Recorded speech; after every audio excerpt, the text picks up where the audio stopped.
Imagine a world where faith alone could drive entire armies across continents, where an ordinary person could rise to heroism or meet their doom based on a single call to action. It's the late 11th century, and Pope Urban II is about to make an appeal that will set the stage for the First Crusade, a campaign that will forever change the relationship between the Christian and Muslim worlds. But what sparked this holy war? Why did so many answer the call?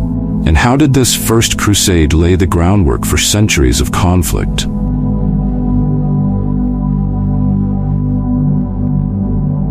The story of the First Crusade begins in 1095 with a speech that would echo across Europe. At the Council of Clermont, Pope Urban II called upon Christian knights to take up arms and reclaim the Holy Land, which had fallen under Muslim control. Urban's message wasn't just religious. He promised eternal salvation for those who fought, appealing to a mixture of faith and ambition. But beyond the spiritual, there were political motives. Urban saw the crusade as a way to unite European Christendom, which had been fractured by internal conflicts. Thousands responded, not just knights but also peasants, merchants, and even women and children. It was a massive movement driven by a combination of religious fervor and the promise of land, wealth, and prestige.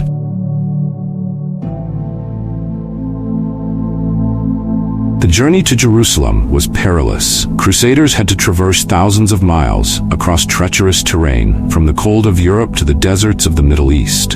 Along the way, they faced hunger, disease, and hostile forces.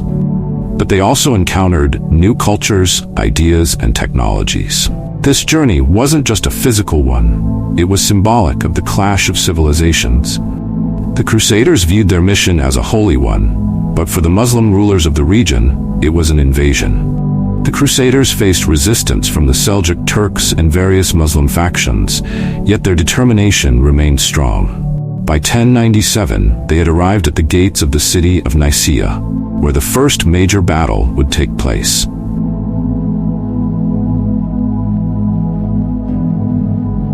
One of the most pivotal moments in the First Crusade was the Siege of Antioch in 1097 to 1098. Antioch was a heavily fortified city and key to controlling the route to Jerusalem. The siege lasted for months, and conditions inside the Crusader camp became desperate. Starvation, disease, and desertion threatened to collapse the crusade entirely. But against all odds, the Crusaders breached the walls of Antioch. It wasn't just military prowess that won them the city. It was a combination of luck, strategy, and sheer willpower. Inside, they found a city ravaged by internal strife, but the victory came at a heavy cost, with thousands of Crusaders lost in the process. Yet, for the survivors, the victory at Antioch renewed their faith and resolve to continue the journey to Jerusalem.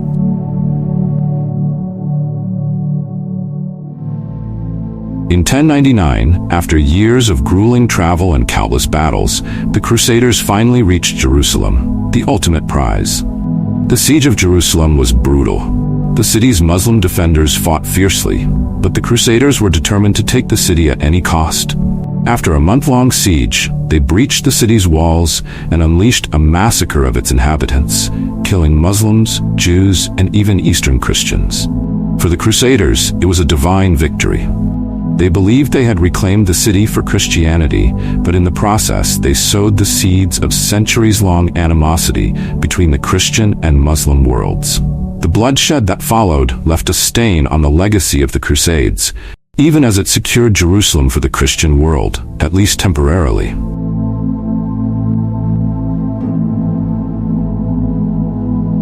The First Crusade was the only crusade to truly achieve its goal of capturing Jerusalem.